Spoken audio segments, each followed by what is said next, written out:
When you think of looking through your agent calls, tooling, and completions, you think of scrolling through your terminal to see what happened in your agent workflow. But understanding what happened when there is an error can be a pain, not to mention the LLM costs and the token counts. But today, we're going to use agentops to relieve all of your troubles. This means no terminal scrolling. All right, well, the first thing I did in the CrewAI series project folder that we've been working on, I copied day 6, made it day 7, and then just went ahead and added the agentops code that we needed that I'm going to show you. Then in your terminal, go ahead and pip install agentops. And then in the workflow.py folder, this is where we kick off the whole workflow, which used multiple crews and different Python functions. You can see here in the run flow, so we had the flow equals news flow, and then we go ahead and kick it off. Okay, so I named it news flow so you understand this is generating, doing everything that we did yesterday with the news. I have an agentops initialization. I give it the agentops API key.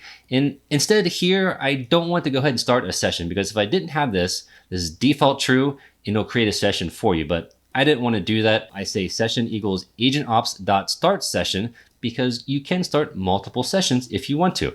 So I wanted to have it start the session myself. Then we go ahead and do the news kickoff.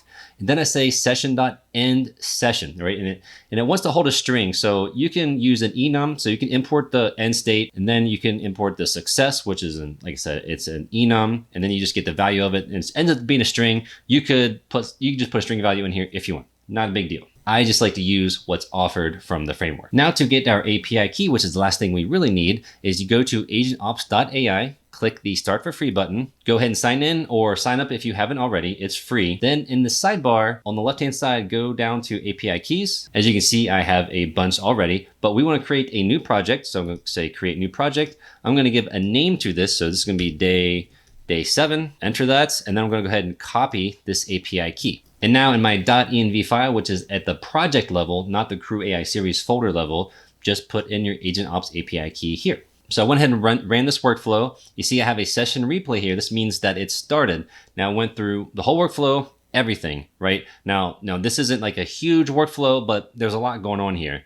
And at the bottom, it says agent session, the session stats. So it has the cost, how long it took, the amount of LLMs that were used, LLM calls that were used, tools, actions, errors, etc. Now you can actually go to this URL provided to you. Just go ahead and open this up. Once you get here, on the left-hand side, you can go down, you can actually go to the overview first. You can see that the total cost was 3 cents. The amount of tokens that I used in this session, where there's only like one total session, there were 5 successful LLM calls. But if we go to the session drill down, this is kind of where it's a little bit more powerful. So on the right-hand side, you can see actually what version of CrewAI that I'm using right now. And then it has this LLM chat viewer, right? You can go through everything you need here instead of going through the terminal. This kind of organizes it a little bit more, right? So this was the completion, meaning this is what we got back from the LLM call, the prompt that was used, all the information that you need to. Then you can come down here and it says, okay, so it has here for the tool call, this was a custom SERPer dev tool. This one was another custom writer tool, etc. Right? That tells you how long each call took, whether it was a tool or not. And for each one, it kind of gives you the response that was given by that tool or LLM call. Now, going back to the code, there is a little bit more that you can do with agentops, right? That was just simple example. And that's, you can go ahead and use that for if you use custom LLMs, whatever you did for your workflow, you can go ahead and use it and see what it gives back to you. But on each tool, so in CrewAI, when you create a tool or you use one, you can actually set a record tool and then you can name this whatever you want. So I can name this, say my own Google search tool. So I'm gonna name it this. We can go to the file writer tool and we can also do this as well, my own file writer tool. And all you have to do is import from agentops, import the record tool.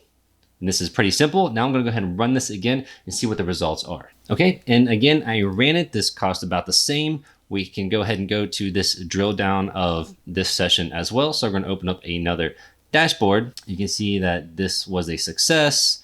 It costs less than a penny. For the LLM cost, this is the amount of tokens that were used. This time it was a little bit different.